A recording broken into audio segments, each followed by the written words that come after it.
दोस्तों, मूवी के स्टार्ट में हम मैट और लैरिसा नाम के एक कपल को देखते हैं। लैरिसा प्रेग्नेंट होती है और यही वजह थी जिसके लिए ये दोनों इस नए घर में शिफ्ट हो रहे थे। यहाँ पर पहुँचने के बाद उनकी नजर सामने के घर पे जाती है जहाँ एक बूढ़ी लेडी छुपकर इन्हें देख रही होती है। जब मैट उन्हें हेलो बोलता है तो वो लेडी अंदर चली जाती है, जो कि बहुत ही अजीब बात थी। लेकिन फिर ये दोनों इस चीज को नजरअंदाज करके अंदर चले जाते हैं। अब इसके बाद दोस्तों हम देख पाते हैं कि मैट एक बहुत ही अच्छा हस्बैंड है जो अपनी वाइफ का बहुत ख्याल रखता है। अब रात में हम देख पाते हैं कि सामने के घर से कोई हर वक्त लैरिसा को घूरता रहता है। फिर हमें यहाँ पर ये पता चलता है कि लैरिसा की एक जेसिका नाम की बहन भी होती है और वो उसको हमेशा पॉजिटिव सोचने का ही कहती रहती है।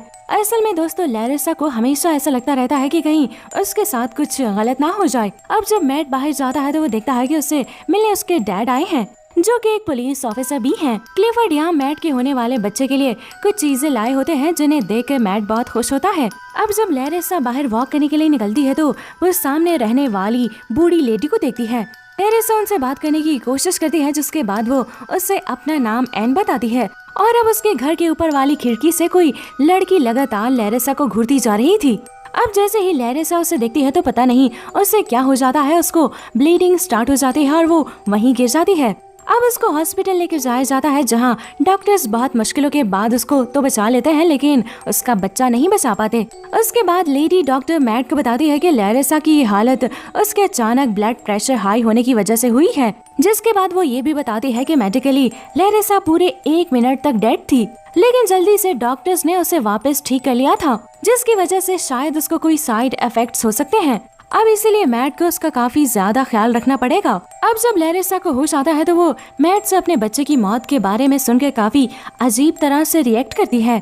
अब डॉक्टर्स उसको डिस्चार्ज कर देते हैं। अब घर आने के बाद से ही लैरिसा कुछ बदली बदली सी नजर आ रही थी। साथ ही साथ सामने के घर से एक अजीब लड़की हमेशा लैरिसा के कमरे में देखती रहती थी और ये बात लैरिसा को काफी अजीब लगती थी। अब अगली सुबह जब मैट काम पर चला जाता है तो लैरिसा की मुलाकात एक और लेडी से होती है जो कि पास में ही रहा करती थी, जिससे पूछने पर लैरिसा को पता चलता है कि एन की एक बेटी है जो पैरालाइज है और वो हमेशा व्हील चेयर पे रहती है और साथ ही वो अपने कमरे की खिड़की पर बैठकर सबको अजीब तरह से घूरती रहती है। जो बात उसे पहले तो बहुत अजीब लगती है, लेकिन फिर उसके इसकी आदत हो गई थी, इसीलिए उसने अब एन की बेटी पे ध्यान देना बंद कर दिया था। यहाँ पर वो लेडी ये भी बताती है कि उसका नाम इजाबेल है। तभी हम इजाबेल को देखते हैं जो लैरिसा को देखकर मुस्कुराती है। इसीलिए अब लैरिसा इजाबेल के बारे में इंटरनेट पे रिसर्च करने का सोचती है, जहां उसे ये पता चलता है कि इजाबेल के फादर को पुलिस ने अपने ही बेटी के साथ सेक्सुअल और फिजिकल होने की वजह से अरेस्ट कर लिया था। साथ ही साथ वो इजाबेल के साथ कुछ सैनेटिक रिचुअल्स भी किया करता था। इस चीज को पढ़कर लैरिसा पूरी तरह से घबरा जाती है। अब जब रात में मैट अपने काम से घर वापस आता है तो लैरिसा अपने नियर डेथ का एक्सपीरियंस शेयर करते हैं और वो बताती है कि मुझे ऐसे लग रहा था कि किसी चीज ने मुझे जकड़ रखा है, जो कि मुझे किसी तरह से आग के पास खींच रही थी। लेकिन अब अगली सुबह लैरिसा फिर से नॉर्मल होने का ट्राई करती है और मैट को कार तक भी छोड़ने जाती है, जहां ये दोनों देखते हैं कि एन उन्हें छुप कर देख रही थी। लेकिन यहाँ पर मैट इस चीज को इतना सीरियसली नहीं लेता और अपने काम पे चला जाता है। जिसके बाद हम फिर से इजाबेल को खिड़की पर देखते हैं। अब लैरिसा अपने काम में मसरूफ होती है, तभी उसको दोबारा बच्चे की रोने की आवाज सुनाई देती है। फिर वो भागते हुए ऊपर के कमरे में जाती है, जहां इजाबेल उसे खिड़की से हंसते हुए देखी जा रही थी। अब उसे देखकर न जाने लैरिसा को क्या हो जाता है, वो खिड़की खोलकर वहां से कूद जाती है। अब जब मैट को इसका पता चलता है तो वो भागते हुए हॉस्पिटल जाता है, जहाँ पर डॉक्टर उसे बताते हैं कि अब लैरिसा खतरे से बाहर है। लेकिन मैट को उसकी बहुत फिक्र होती है। फिर वो फादर लूपिस के पास मदद मांगने जाता है। अब यहाँ पर मैट उसके नियर डेथ का एक्सपीरियंस भी शेयर करता है, जिस पर उसका मानना था कि लैरिसा किसी चीज से पोजेस्ड हुई है, इसलिए वो फादर लूपिस को कल घर आने के लिए कहता है। लेकिन जब वो अगले दिन लैरिसा से मिलने आते हैं तो लैरिसा उनसे बात करने के लिए मना कर देती है। जिसके बाद मैट फादर लूपिस को जाने के लिए कहता है, क्योंकि वो लैरिसा को और ज्यादा परेशान नहीं करना चाह रहा था। अब जब फादर लूपिस वहाँ से जाने लगते हैं तो उनकी नजर एन पे पड़ती है, जो उनको देखकर पूरी तरह से डर जाती है और भागकर अपने घर में छुप जाती है, जहाँ हम इजाबेल की फोटो के सामने बहुत सारी कैंडल्स को जलता हुआ देखते हैं। वहाँ पर एन भी किसी चीज के लिए माफी मांग रही होती है। अब इसके बाद वो अपनी हथेली पर क्रॉस की शेप में कट लगाती है और फिर क्रॉस की शेप में वहीं लेट जाती है। अब इस सब का मतलब तो हमें आगे ही पता चलेगा कि ये सब क्या है। अब दूसरी तरफ मैट बहुत ज्यादा परेशान हो रहा होता है, उसे समझ नहीं आ रहा होता है कि वो लेरेसा के लिए क्या करे।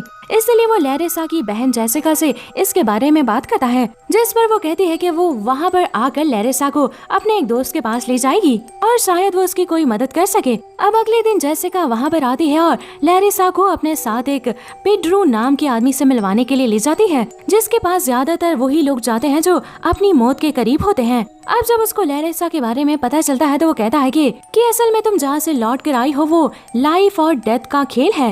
इसकी यही वजह है कि मौत तुम्हें हर पल अपने करीब खींच रही है, लेकिन तुम्हें जीने की पूरी कोशिश करनी होगी। यहाँ पर वो ये भी बताता है कि एक स्पिरिट लगातार तुम्हारे अंदर आने की कोशिश कर रही है, इसलिए तुम्हें स्ट्रॉन्ग रहना होगा।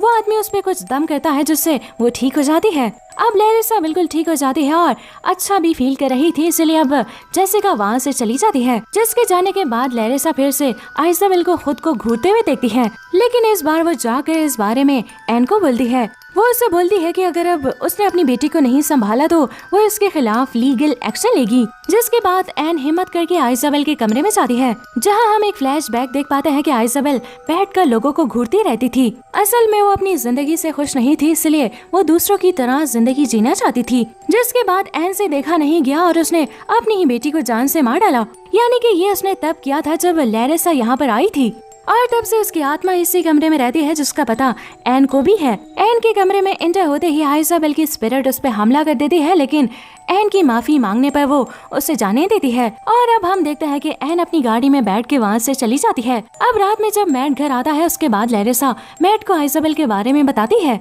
लेकिन यहाँ पर मैट को उसकी बातों का यकीन नहीं होता, क्योंकि कोई भी पैरालाइज लड़की कैसे आकर वापस जा सकती है। और इसी को लेकर इन लोगों में आपस में थोड़ी सी बहस भी हो जाती है। अब अगले दिन लेरेसा जब अकेली होती है तो उसे कोई स्मेल आ रही होती है। फिर उसे आइजाबेल दिखती है जो लेरेसा की शादी का ड्रेस पहनी हुई होती है और वो बहुत ज्यादा डरावनी भी लग रही होती है।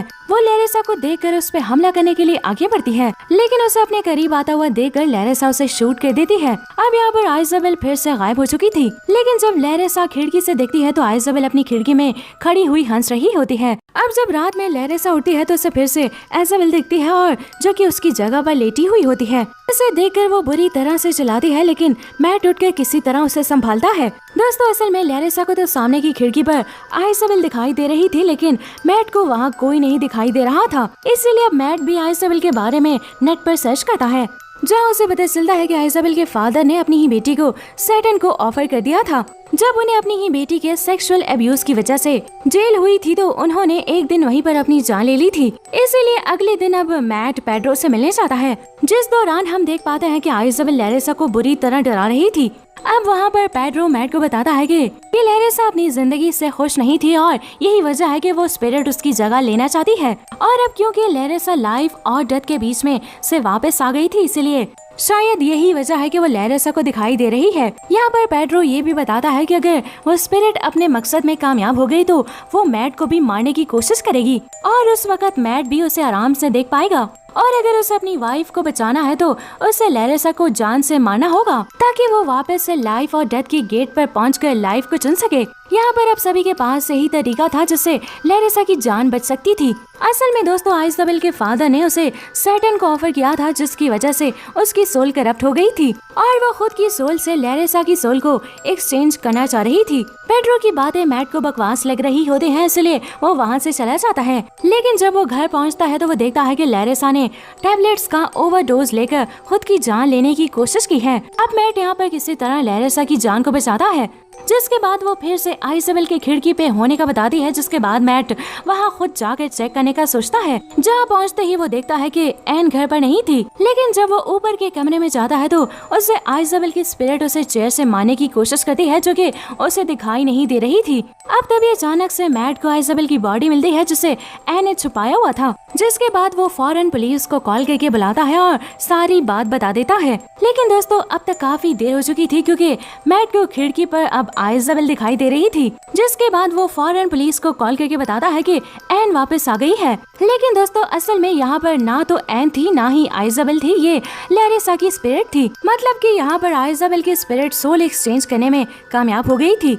और अब रही एन की बात, तो उसने सुनसान जगह पर जाकर सुसाइड कर ली थी और ये बात डिटेक्टिव मैट को बताता है। एन ने ऐसा इसीलिए किया था ताकि वो मरने के बाद भी अपनी बेटी के साथ रह सके। लेकिन जब एन की स्पिरिट आइजोबेल के कमरे में पहुंचती है तो वो लैरिसा को देखकर हैरान हो जाती है, जो कि आइजोबेल की जगह पर वहाँ पे कैद हो चुकी थी और आइजोबेल ने उसकी जगह ले ली थी। ये सब मैट साफ साफ देख पा रहा था, इसलिए वो अपनी वाइफ को बचाने के लिए उस तक पहुँचने की कोशिश करता है। लेकिन आइजोबेल की स्पिरिट, जो कि अब बहुत ज्यादा स्ट्रॉन्ग हो गई थी, वो उसे बहुत मारती है। पर फिर भी मैट किसी तरह लैरिसा तक पहुँच जाता है, लेकिन वहाँ पर आइजोबेल भी होती है। फिर दोस्तों मैट लैरिसा को बोलता है कि वो उसे मारने वाला है ताकि वो एक बार फिर से लाइफ और डेथ के बीच पहुंचकर लाइफ चूज कर सके और उनके आगे की जिंदगी अच्छी हो। उसके बाद वो लैरिसा का गला दबाने लगता है, तभी डिटेक्टिव आकर उस पे गोली चला देते हैं। अब जिसके बाद ये सीन यहीं पर कट हो जाता है। फिर हमें वही वक्त दिखाया जाता है जहां लैरिसा 1 मिनट के लिए डेड हो गई थी, लेकिन इस बार एक चेंज था कि उनका बच्चा मरा नहीं था बल्कि जिंदा था। जिसके बाद ये दोनों बहुत खुश होते हैं और फिर मैट लैरिसा को लेकर घर आ जाता है। जिसके बाद लैरिसा को फिर से खिड़की पर आइजोबेल दिखती है, जिससे वो बहुत डर जाती है। अब दोस्तों यहाँ पर ये सब क्या हुआ है ये तो हमें समझ ही नहीं आ रहा है। तो असल में जब मैट लैरिसा का गला दबा रहा था तो वो उसे लाइफ और डेथ के बीच बेच चुका था, लेकिन इस बार लैरिसा ने पॉजिटिविटी के साथ लाइफ को चुना था, इसलिए एंजल ने उसे उसका बच्चा पहुँचाने के साथ साथ टाइम में भी पीछे कर दिया था ताकि वो फिर से अपनी जिंदगी को अच्छे से जी सके। लेकिन इस जिंदगी में भी आइजोबेल जैसी नेगेटिविटी मौजूद थी और अब लैरिसा को उसे पूरी तरह से अवॉइड करके जीना होगा। तो दोस्तों ये था इस मूवी का एंड और इसी के साथ ये मूवी यहीं दी एंड हो जाती है।